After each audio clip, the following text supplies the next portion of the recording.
அது ஒரு ஒரு வார்த்தையில சொல்லணும்னா, இது பால்ராஜ் அவர்களே தன்னுடைய வாயால் என்னுடைய ஒரு நேர்காணலில் பதிவு செய்தது.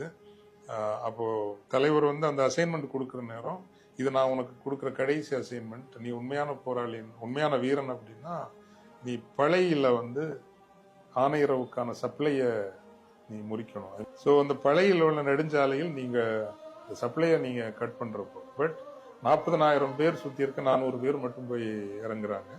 400 பேர் ஏறக்குறைய 47 41 நாட்கள் அந்த இடத்துல 40,000 பேரை தாக்கு பிடிக்கிறாங்கிறது பெரிய விஷயம். சப்ளை கிடையாது. கொண்டு போகின்ற உலர் உணவு, கொண்டு போன அதே சுடுபொருட்கள், எதிரியின் ஆயுதத்தையே பறித்து அவர்களையே திருப்பி தாக்குவது, அது வந்து ஒரு எப்பிக் வாரன்னு நீங்க சொல்லலாம். பட் அதுல ஹெட்டியார் ஆட்சிங்கிற ஒருத்தர் தான் கட்டளை தளபதியா பலாலியில் இருக்கிறார். கமாண்ட் யூனிஃபைட் கமாண்டனுடைய சீஃபா ஹெட்டியார் ஆட்சின்னு ஒருத்தர் இருக்கிறாரு. அனுருத் ரத்வத்தி தான் டிஃபென்ஸ் மினிஸ்டர். அப்போ இவங்க வந்து 2 பேரும் பயங்கர சண்டை நடக்குது. அதை வந்து தலைவர் ரெக்கார்ட் பண்ணியிருக்காரு, கேப்சர் பண்ணுவாங்க இல்லையா.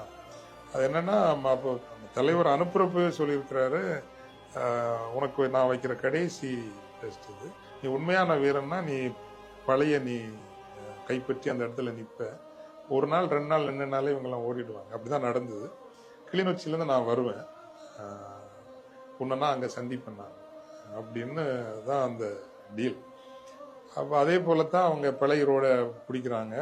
தானாகவே ஆணையரவில் வந்து, இன்ஃபேக்ட் ஆணையரவுக்காக சண்டையே நடக்கல, பழைய இவங்க பிடிச்சி நிற்கிறாங்க, ராணுவம் ஓட ஆரம்பிக்குது. சொன்னபடியே தலைவர் வராரு. வந்து வழக்கமா இந்த மாதிரி போர் வெற்றிகள்னா கட்டி பிடிச்சி எல்லாம் ஒரு பாராட்டையும் வாழ்த்தையும் சொல்றது. இந்த முறை அவர் ஒண்ணுமே சொல்லலையா. இது பால்ராஜ் அவர்களே பதிவு செய்தது. அப்போ அப்படி ஒரு நிமிஷம் அமைதியா நின்றுருக்காரு. நிக்கிறப்போ நின்றுட்டு அவரே சொன்னாரா, என்ன பால்ராஜ், நான் ஒண்ணுமே உன்னை பாராட்டலன்னு நீ யோசிக்கிறியா அப்படின்னு ரெக்கார்ட் பண்ணதை போட்டு காட்டியிருக்கிறார். ரெக்கார்ட் பண்ணது என்னன்னா, அனுருத் ரத்வத்தையும் ஹெட்டியார் ஆட்சியும்.